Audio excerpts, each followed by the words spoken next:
설교 제목이 뭔가요? 세상에서 가장 귀한 이야기. 성탄의 의미를 담은 찬양 제목이 이거예요. 이런 찬양이 있어요. 세상에서 가장 귀한 이야기. 그래서 오늘 말씀 전하기 전에 어떤 곡인지, 어떤 찬양인지 함께 먼저 듣고 그리고 말씀을 이어가도록 하겠습니다. 지금부터 내가 해주는 얘기 들어주겠니? 믿어주겠니? 옛날 어느 나라에 함께 살았던 왕자와 왕의 이야기.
예, 여기까지입니다.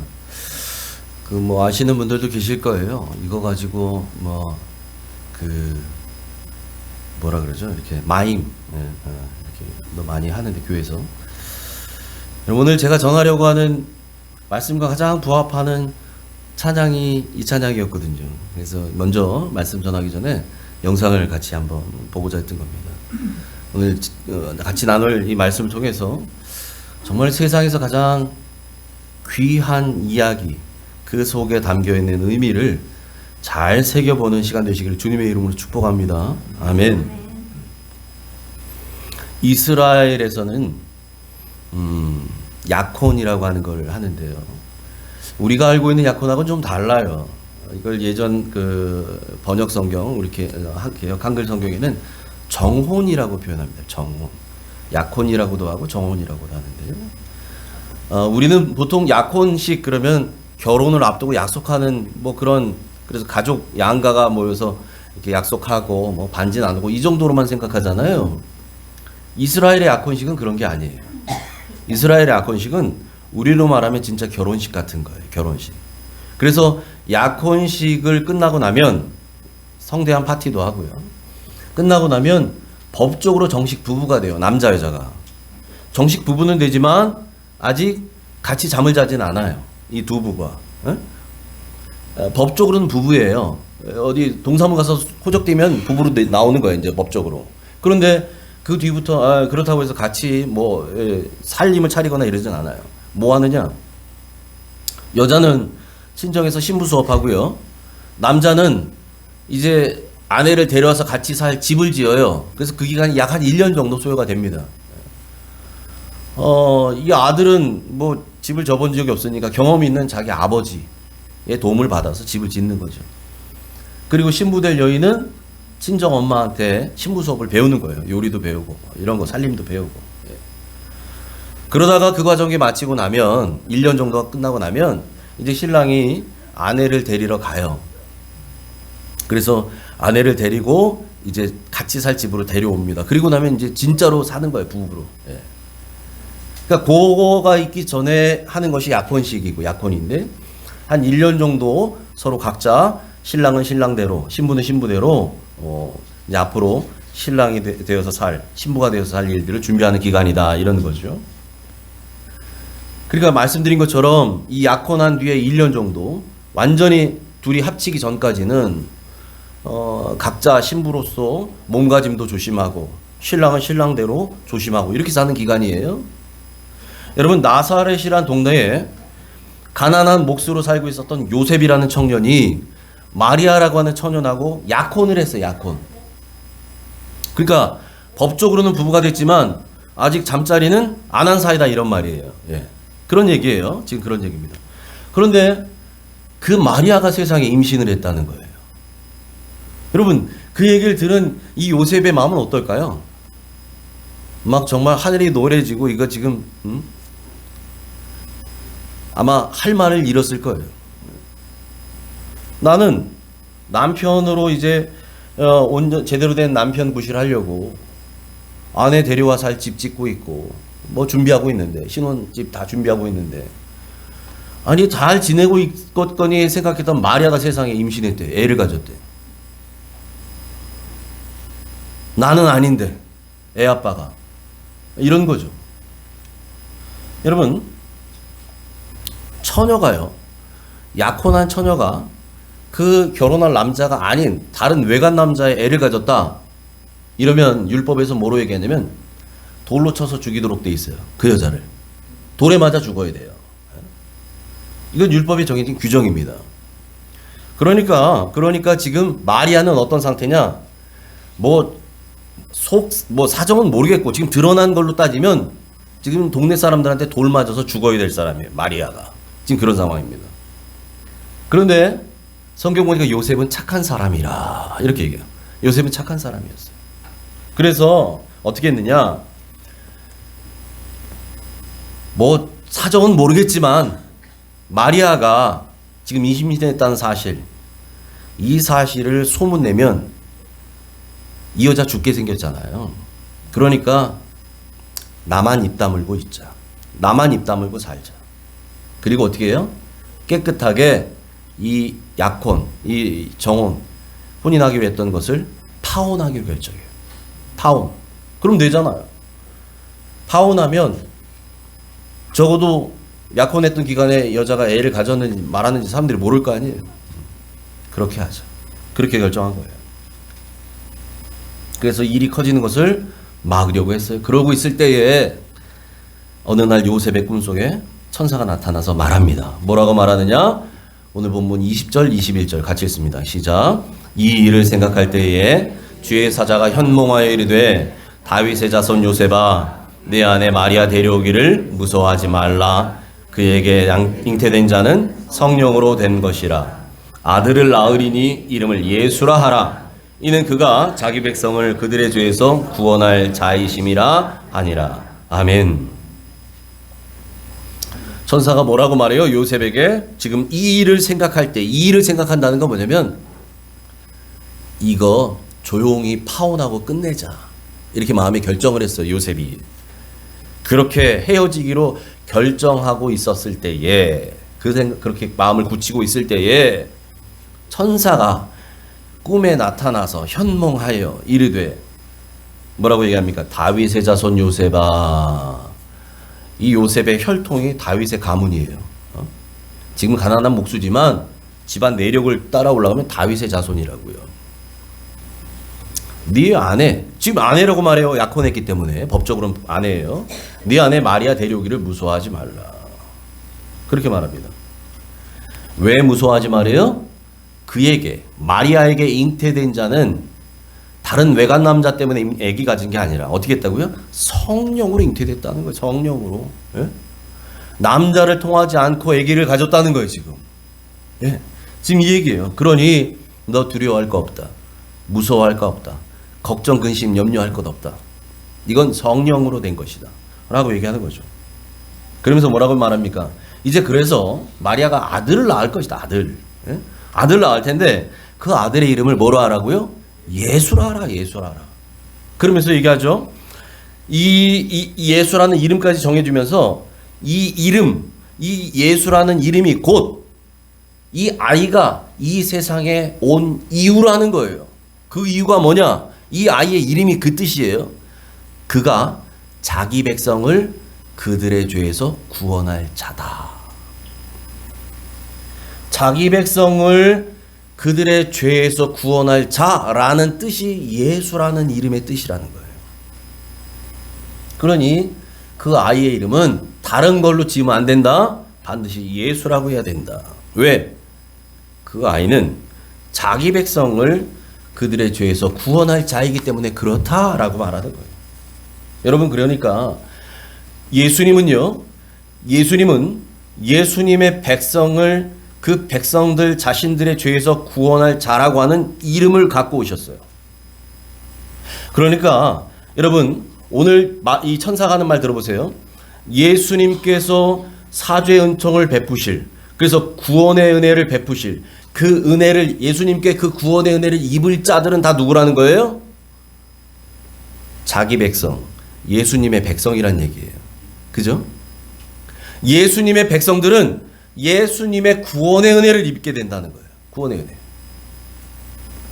그러니까 예수님은 어떤 분이라는 거예요? 자기 백성을 거느린 왕이라는 거예요. 자기 백성이라고 표현해요. 자기 백성. 자기 백성 누구의 백성이에요? 예수님의 백성이라고. 예수님의 백성. 예수님의 백성을 거느린 예수님은 왕이시다라는 얘기. 왕. 여러분, 예수님은 본래 왕이셨어요. 본래 왕이셨던, 하늘에 계셨던 그분이요, 이 땅에 구원자로 진정한 왕으로 내려오신 거예요. 그리고 나서 천사가 그 예수님의 탄생의 의미를 뭐라고 얘기하냐? 한마디로 이것은 예언의 성취다, 이렇게 얘기합니다. 예언의 성취다. 22절 23절 같이 읽습니다. 시작. 이 모든 일이 된 것은 주께서 선지자로 하신 말씀을 이루려 하심이니 이르시되 보라, 처녀가 잉태하여 아들을 낳을 것이요 그의 이름을 임마누엘이라 하리라 하셨으니 이를 번역한즉 하나님이 우리와 함께 계시다 함이라. 아멘. 하나님께서 이미 많은 구약의 선지자들을 통해서 메시아 탄생을 예언해 두셨다는 거예요. 미가 선지자를 비롯해서 많은 구약의 선지자들이 구약 성경 곳곳에 마치 보물을 숨겨놓은 것처럼 메시아 탄생에 대한 예언의 말씀들을 숨겨놓고 있어요. 그 사람들이 숨겨놓은 건 아니죠. 엄밀히 말하면 하나님께서, 성령 하나님께서 숨겨놓도록 하셨어요. 그리고 그 예언대로 이제 예언이 성취가 됐는데, 그 예언이 성취되는, 야 이게 예언이 성취되었구나 라고 하는 그것을 알아볼 수 있는 열쇠를 주셨는데, 그게 뭐냐? 처녀가 잉태하여 아들을 낳는 거라는 거예요. 법적으로 처녀 말고 진짜 처녀, 진짜 남자를 알지 못하는 여자가 잉태를 해요, 세상에. 여러분, 이게 상식적으로 말이 됩니까? 말이 안 돼요. 그죠? 이런 사람이 인류 역사상 있었냐고요? 없었어요. 어떻게 여자가 남자를 거치지 않고 애를 낳아요? 없잖아요. 그런데 성경에서는 이미 여러 군데서 말씀하셨다고요. 말이 안 되는 그 이야기, 상식적으로 이해가 안 되는 그 이야기, 그게 이루어질 때 그 사람이, 그 여인을 통해 나오는 아이가 메시아다라는 거예요. 그래서 처녀가 잉태해서 아들을 낳게 되면 그 아이가 곧 메시아다. 너희가 그토록 기다리고 하나님께서 약속하셨던 그 메시아는 그 아이라는 거예요. 다른 사람 아니에요. 여러분, 오늘날 얼마나 많은 자칭 예수님, 뭐 자칭 뭐니, 얼마나 많은 이단들. 그 성령으로 잉태해서 났어요? 아니요. 다 가짜예요. 다 가짜. 인류 역사상 단 한 분, 예수 그리스도. 이분만 남자를 알지 못하는 처녀가 아이를 가져서 그 몸을 통해서 태어난 그런 분이시다는 거죠. 그렇게 해서 설명하면서 뭐라고 얘기합니까? 그 예수님의 이름을 임마누엘이라라. 그러니까 여러분, 지금 요셉에게 예수님의 그 태어난 아기에 대한 이름을 두 가지로 얘기하죠. 하나는 예수란 이름, 또 하나는 임마누엘이라. 이 임마누엘이라고 하는 말의 뜻이 뭐라고요? 이를 번역한즉 하나님이 우리와 함께 계시다라는 뜻이에요. 하나님이 우리와 함께 계시다. 이걸 임마누엘 이렇게 얘기합니다. 그런데 이제 태어난 아기 이름을 임마누엘이라라. 이 말은 예수님의 탄생이 곧 하나님이 우리와 함께 하신다는 것을 보여주는 증거가 된다는 거예요. 이 아이의 탄생이 하나님이 우리를 버리지 아니하셨다. 하나님이 우리와 함께 하셨다. 하나님이 오늘도 우리와 함께 하신다. 하나님이 우리를 영원히 지키신다. 이것에 대한 증거라는 거예요. 분명한 증거. 그것이 예수 그리스도의 탄생의 의미라는 얘기입니다. 여러분, 예수님의 탄생을 통해서 하나님은 우리와 함께 하신다는 것을 분명하게 보여주셨어요. 그러니까 여러분, 마태복음의 시작입니다. 마태복음 1장이 예수님의 족보에 대한 이야기가 나오고 나서 바로 나온 것이 아이를 갖게 된 마리아의 이야기, 요셉의 이야기. 그때 아직 이 땅에 우리 주님 태어나시기도 전에 천사의 입을 통해서 이야기합니다. 이 아이의 이름은 임마누엘이다. 하나님이 우리와 함께 계신다는 것을 분명히 드러내는 하나님의 약속의 증표다라고 말씀하시고, 여러분, 마태복음이 맨 마지막 끝나는 장이 몇 장이에요? 마태복음 28장. 마태복음 28장 맨 마지막 절이 20절이에요. 마태복음 28장 20절에서 우리 주님 이 땅을 떠나실 때, 승천하실 때 마지막으로 얘기하셔요. 무엇을 약속하시냐? 볼지어다 내가 세상 끝날까지 너희와 항상 함께 있을 것이다. 이게 뭐예요? 임마누엘. 한번 볼까요? 마태복음 8장 20절 하반절 같이 읽습니다. 시작. 볼지어다 내가 세상 끝날까지 너희와 항상 함께 있으리라. 아멘. 아멘. 우리 주님은 임마누엘로 이 땅에 오셨고, 마지막 하늘로 다시 올라가실 때도 마지막 주신 약속은 나는 가는 것이 아니라 너희와 영원히 함께 있을 것이다. 임마누엘의 약속을 주셔요. 그래서 우리에게 누굴 보내셔요? 보혜사 성령님. 주님은 비록 하늘로 올라가시지만 우리 안에 지금도 성령님이 다 계시잖아요. 성령. 예수님이 이제 성령의 몸으로 우리 안에 계신다라는 거죠. 여러분, 성탄절은요, 성탄절은 하나님이 우리와 함께 계신다는 이 사실을 예수님을 통해서 하나님이 보여주신 날이에요. 하나님 우리와 함께 하셔.